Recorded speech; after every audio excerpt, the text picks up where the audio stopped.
Hello, everyone. Every day is a new opportunity for personal growth.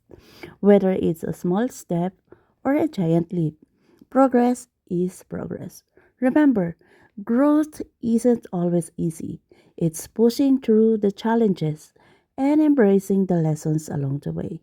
Celebrate your small wins, learn for your setbacks, and keep moving forward. Your journey is leading you to a stronger, wiser, and more resilient version of yourself.